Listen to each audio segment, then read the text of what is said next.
If you've ever tried making bubble nails and ended up with flat bubbles, messy edges, or bubbles that wouldn't cure properly, I made every one of those mistakes.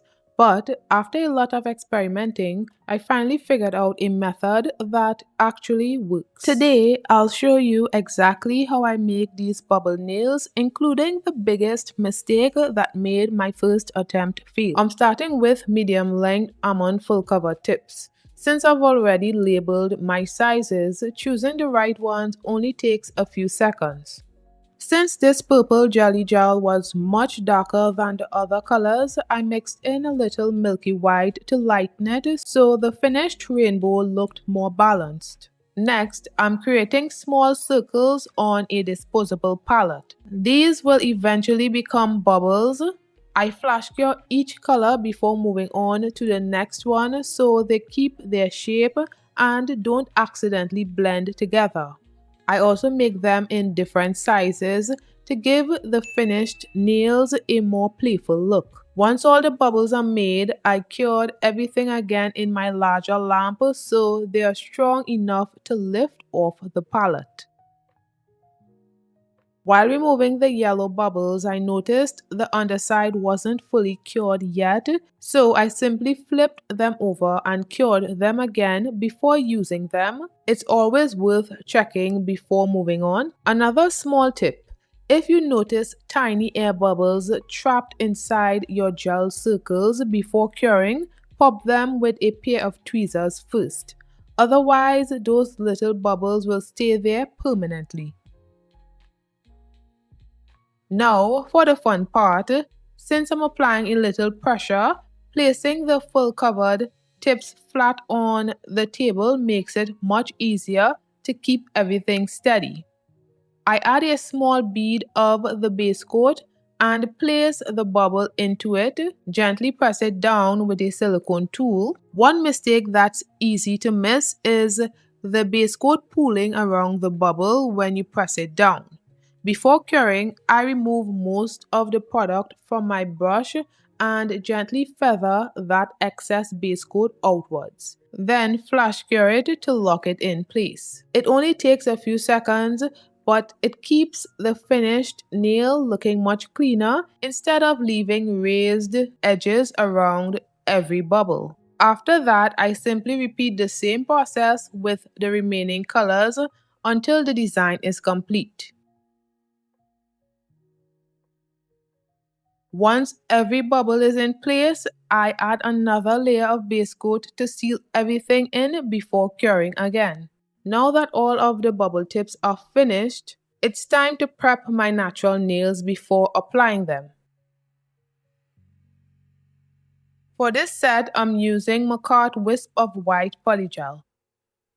I spread a thin layer inside the tip while leaving a little space near the cuticle.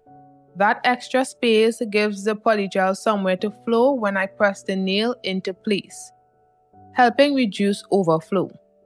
If any product does seep out around the cuticle, I clean it away before flash curing.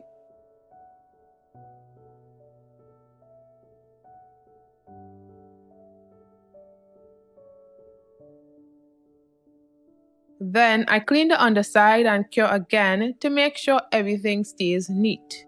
And here's how all of the bubble tips look once they're applied. Seeing all of the colors together is honestly my favorite part of this design. Before moving on, I gave these nails one final cure for 3 minutes.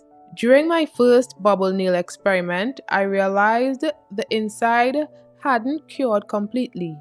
This extra cure gives me much more confidence that everything is fully set. Next, I'm removing the sticky inhibition layer so I can start refining the shape. Filing is where everything starts looking much more polished. I'm refining the side walls, smoothing the surface, and perfecting the free edge until every nail feels balanced and even. I also take my time here because this final refinement makes the finished manicure look much more professional.